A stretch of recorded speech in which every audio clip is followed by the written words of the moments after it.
Current affairs के paper में जो टेक्निक आपने माइंड में रखनी है सबसे पहले वो ये है कि इसके तमाम क्वेश्चंस में आप ये कोशिश करें कि उसको करंट इवेंट के साथ आप लिंक करें।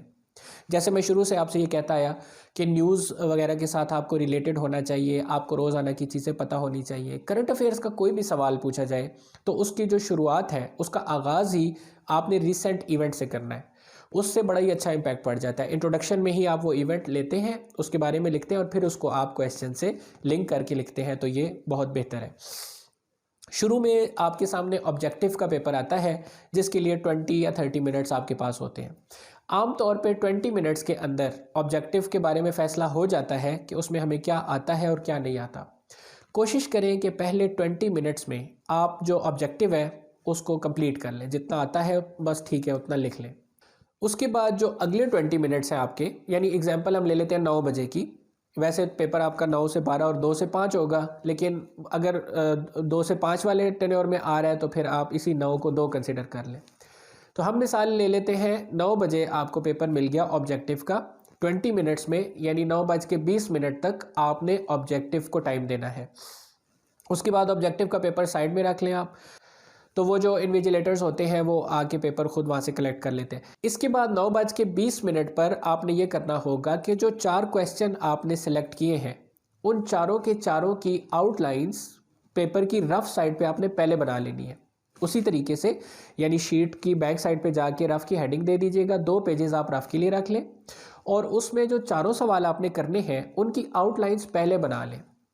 इस प्रोसेस पे आपने 20 मिनट का टाइम मज़ीद लगाना है, यानी 9:40 पे आपका पेपर शुरू हो जाना चाहिए। अच्छा, ये जो आप आउटलाइंस पहले बना लेते हैं 4 सवालों की पेपर की बैक साइड पे, इसका फ़ायदा ये होता है कि पेपर के दौरान आप चीज़ों को मिक्सअप नहीं करते।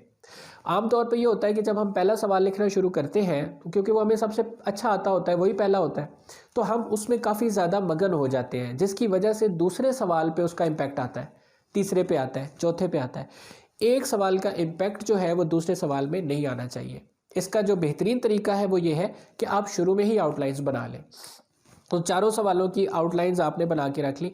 अच्छा, क्वेश्चन जब आप नीट पे अटैम्प्ट कर रहे होंगे वहाँ पे आउटलाइन नहीं बनानी, ये याद रखिएगा। करंट अफेयर्स का पेपर हो, पाकिस्तान अफेयर्स का हो, इस्लामिक स्टडीज़ का हो या आपके ऑप्शनल्स हो, इनमें आपने क्वेश्चन को सॉल्व करते हुए आउटलाइन नहीं बनानी। रफ में जो आप वहाँ पे आउटलाइन बनाते हैं उसका फ़ायदा ये होता है कि आप लिंक रहते हैं, आप सवाल का जवाब देते हुए अपने जो असल फोकस है उससे हटते नहीं है या आपकी तवज्जो यहाँ से वहाँ नहीं होती।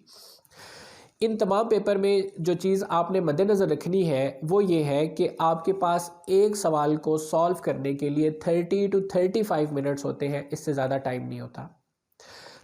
अगर आप 30 to 35 मिनट से ज़्यादा दे रहे हैं किसी भी एक क्वेश्चन को, तो इसका मतलब है कि आप दूसरे क्वेश्चन को कॉम्प्रोमाइज़ करेंगे, और ये कभी मत कीजिएगा। चाहे एक सवाल बहुत अच्छा आता हो, आखिरी सवाल बहुत ही बुरा आता हो, लेकिन उनको बैलेंस रखना है हमेशा। बैलेंस रखने का तरीक़ाकार ये होता है कि अगर आप 4 या 5 हेडिंग्स दे रहे हैं पहले सवाल में, तो उसी तरीके से 4 या 5 हेडिंग्स दूसरे में होंगी, वही तीसरे में होंगी, उसी तरह से चौथे में होंगी। अगर आप 4 हेडिंग्स देते हैं तो हर हेडिंग में 5 नंबर का लिखेंगे, 4 × 5 = 20। और अगर आप 5 हेडिंग्स दे रहे हैं तो हर हेडिंग में 4 नंबर का मवाद होना चाहिए। ये वो सिमेट्री है जो आपने जहन में रखते हुए चीज़ों को लेके चलना है, ठीक है जी। अच्छा, इसी तरीके से अगर आप पहले पेपर पे 7 या 8 शीट्स लगा रहे हैं तो बाकी सब पे भी 7 या 8 ही होनी चाहिए। 7 4 = 24, तो 28 शीट्स टोटल होती हैं। उसमें जो आखिरी 2 शीट्स होती हैं 30 होती हैं आई थिंक, हाँ, आखिरी जो 2 शीट्स हैं वो आपने वैसे रफ के लिए रख ली होती है। 24-25 शीट्स पे आपका पेपर कंप्लीट होता है अगर आप 7 to 8 शीट्स को फॉलो कर रहे हैं तो ये तमाम चीज़ें फॉलो कीजिएगा। नंबर 1 ये है कि टाइम इज़ वेरी इंपॉर्टेंट। आमतौर पे जो गलती होती है वो ये है कि हम टाइम को नहीं कर सकते, प्रॉपरली मैनेज नहीं कर पाते, तो उस टाइम के लिए आपके पास रिस्ट वॉच ज़रूर होनी चाहिए। वैसे तो वहाँ पे वॉल क्लॉक होता है, लेकिन अगर ना हो या ख़राब हो तो you can not claim that, इसलिए आपके अपने पास होना चाहिए।